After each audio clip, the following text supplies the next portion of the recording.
Hey everyone, how you doing? This is Amon Green, Green Bay Packers all-time leading rusher, and you're watching Packers Total Access Live, your daily source for Packer content. Go Pack, go!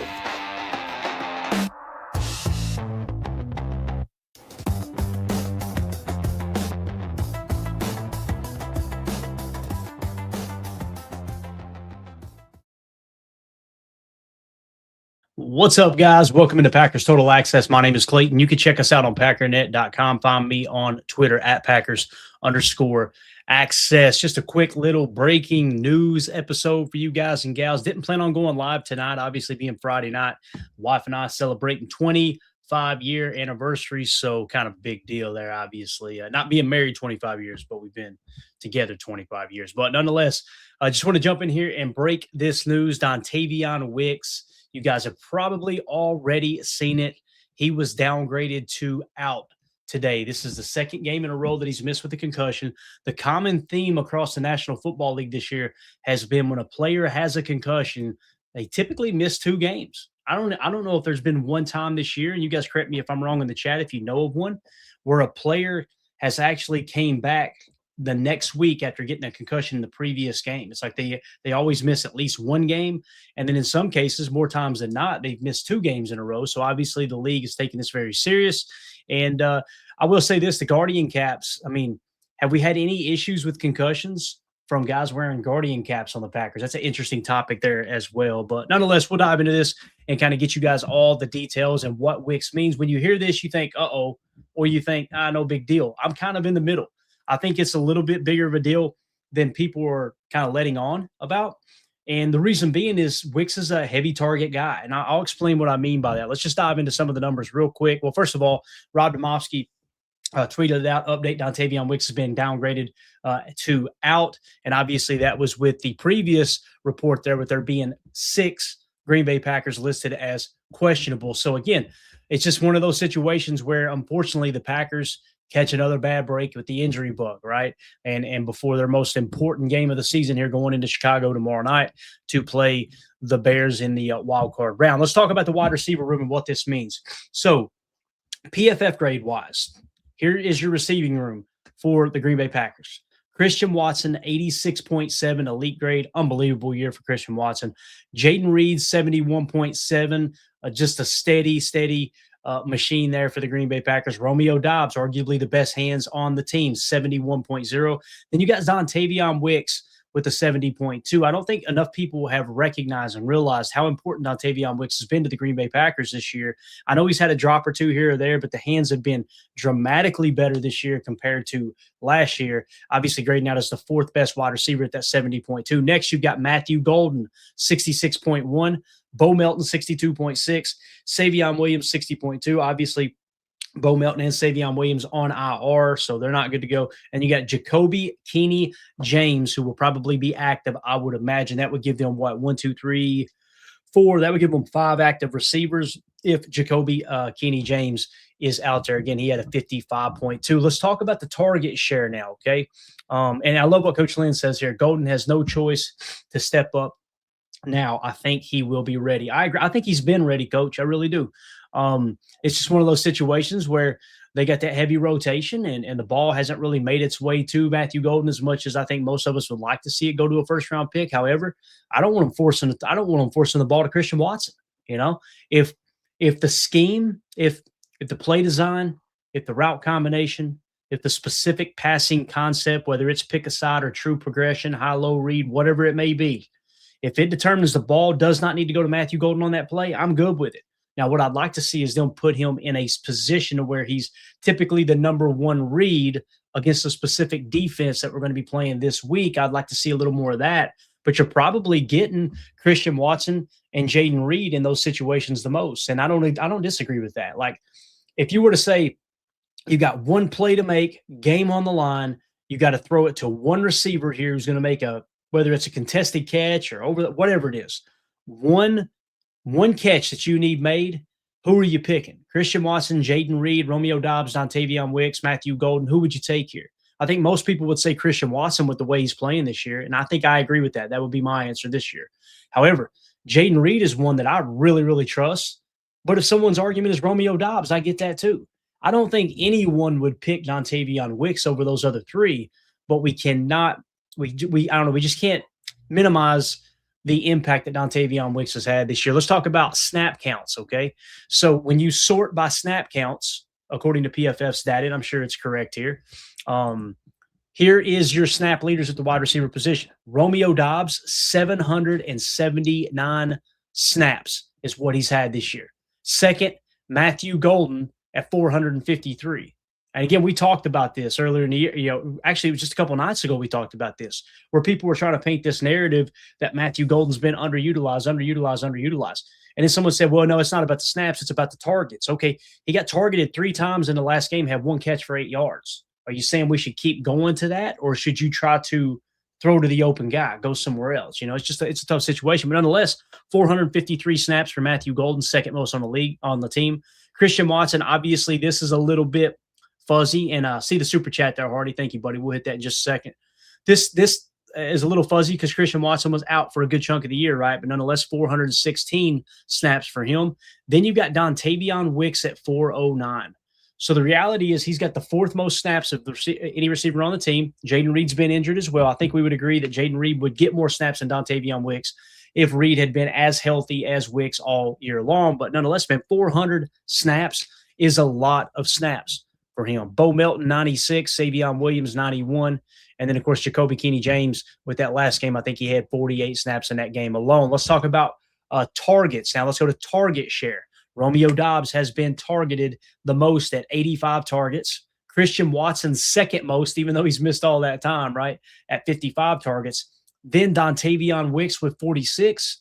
And you've got Matthew Golden right behind him at 44. There's a good possibility that Matthew Golden will pass up Dontayvion Wicks. I know it's a playoff game, but still counts into 2026 statistics for me. I think anybody who keeps playoff stats out of trying to evaluate a player, I think that's just absolutely stupid. Like, this is the most important snaps. These are the most important games.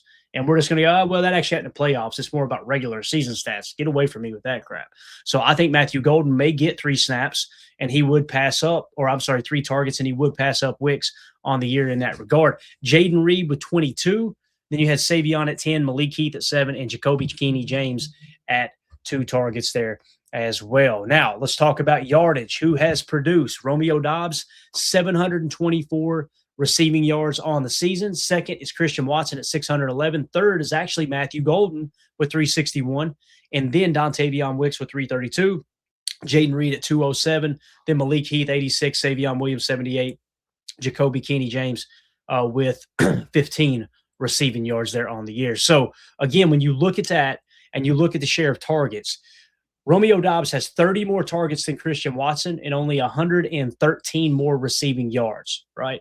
And then you've got Matthew Golden, who has 2 less targets than Dontayvion Wicks, but he has, 29 more receiving yards than him. So, again, when you take everything into consideration here, Matthew Golden, I think, is on track.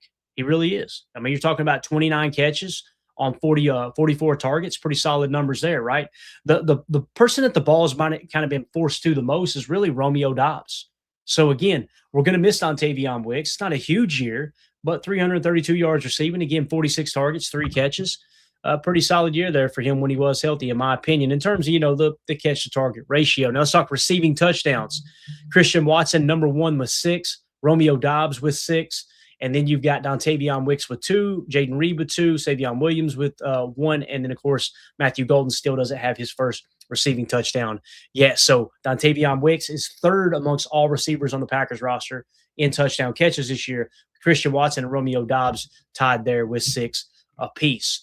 Now, moving on to wide receiver yards per reception, all right? How effective are they when they catch the football? How many yards are you actually gaining? I wish I had yards per target. I didn't take the time to pull it. I think that's a more really yards per route ran is more important stat for me. Like when they're on the field, how effective are they? Are they forcing the quarterback to throw them the ball because they're getting open, so on and so forth? Sometimes it's a little bit more indicative of whether the coach is trying to line that specific receiver up as the primary target as well, no matter what the true progression is.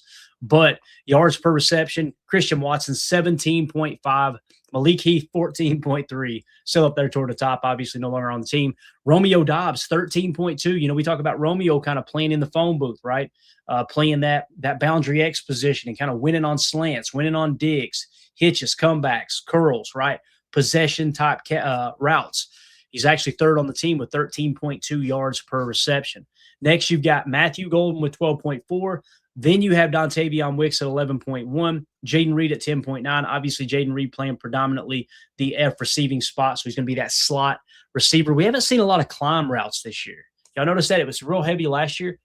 Look for that tomorrow. See if we get a couple crossers. You know, like the midline, mid to deep crosser is what I refer to as a climb route, right? You're climbing through, finding the open spot as we're, really what I call is a climb is not so much of a more rigid route, like you've got to stay on point in this at this exact spot while you're running the route.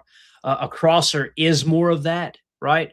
So, you know, a climb can almost turn into like it could start as a post and then turn into a crosser, or it could start off as a crosser and then you can kind of skinny it off and take it into more of a post on the opposite hash. I call that a climb, right? Crosser's a middle route. And then, of course, you've got what we call shallows or drags, which are kind of the shallow cross is in between the drag route and the crosser route, if that makes sense. But nonetheless, look for that tomorrow. See if the Packers hit on a couple crossing routes. I'd love to see that implemented tomorrow because it was a big part, a big staple of the Packers offense last year. Just seems like, again, maybe I'm misremembering. It just seems like you haven't seen a lot of that this year. So, again, Matthew Golden, fourth on the team in yards per reception. That is above Dontayvion Wicks. So, in that regard, he's got the fifth most yards per reception on the team, now fourth with Malik Heath no longer being on the team. So, that's kind of how the receiving room shakes out. Again, the big news tonight was Dontayvion Wicks is officially listed as out with the concussion.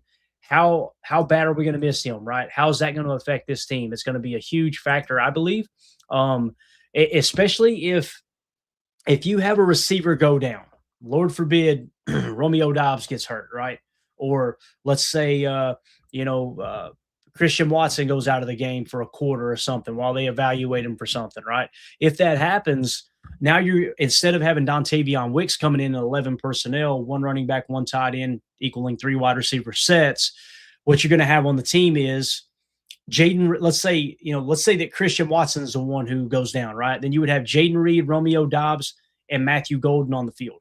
Okay. There is no Dontayvion Wicks spelling there. So if you do lose another receiver in this game, and you guys know this stuff happens, right? It's especially hard-hitting playoff games. If you lose a receiver during the game, and now all of a sudden one of these guys need a breather, who are you going with?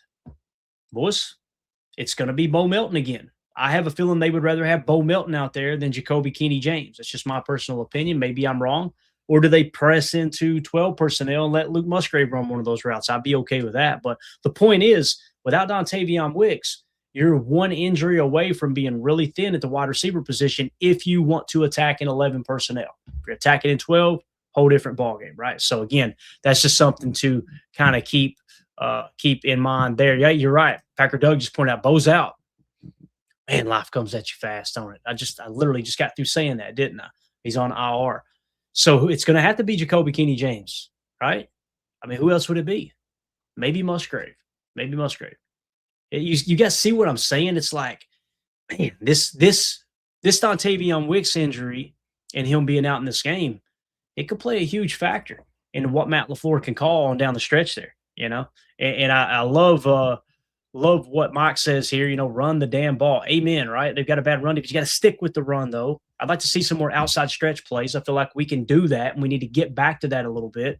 You've seen some of the explosive runs that Josh Jacobs has had were inside design, and he bounced out, right? You remember the play where he broke 4 tackles on one play against the Bears in the first matchup earlier this year. That was an inside design run. But, man, outside, he's just as dangerous. So why not try to stretch him horizontally, and let's run some boot action off of that as well. So again, yeah, it's going to be wild to see how this all shakes out. Matt LaFleur's got his work cut out for him tomorrow. I like the Packers' chances. I think they got just as good a chance of beating the Bears as the Bears do beating the Packers. The Bears are at home. That if there is any drip of home field advantage whatsoever. We should see it for them tomorrow night, especially in the playoffs, that playoff atmosphere type thing. But Matt LaFleur, man, that's why I don't understand the people that think he is on the hot seat. It makes no sense to me at all. I mean, look at the injuries he continues to deal with. He already had the youngest roster in the league. You've lost the most important pieces on defense, being Micah Parsons, your superstar edge defender, and Devontae Wyatt, your tier 1 position of importance, 3-tech, right, pass rusher. Those guys are gone. They're out, right? Nate Hobbs, your free agent pickup, he's out. Aaron Banks has definitely underperformed, right? And then you look at the injuries across the board and how the quarterbacks have been banged up. It's just, again, man, I tip my cap to Matt LaFleur for what he's been able to do, making the playoffs again. And this is Jordan Love's 4th year in the playoffs. Jordan Love-led teams have never missed the playoffs. Think about that. That's a pretty cool stat there as well. Again, I would love to see Matt LaFleur. I would like to see them give him a little more say. I think is what I'm trying to say here. And I imagine he would rather have more veterans than less. We need another veteran or two on this roster, guys. That's something we said last offseason. And they went out and they added Nate Hobbs and they added Aaron Banks. Both of them didn't pan out. One couldn't stay healthy. And, of course, the other one has been underwhelming. So it seemingly looks like you swung and missed on that one. But that don't mean you stop, right? So maybe try to look at bringing another veteran or two for sure. Packer Doug said, Adam Schefter said Green Bay wants Matt LaFleur back. It's down $2, which depends on how far this team gets in the playoff. Yeah, and if that is the case, Packer Doug, and listen, I'm sure that Schefter heard that from. I mean, think about that. If that gets leaked out, that's probably that came from within the organization, right? Within the organization saying, "Hey, we want him back." They're going to get that out there in the ether as soon as possible.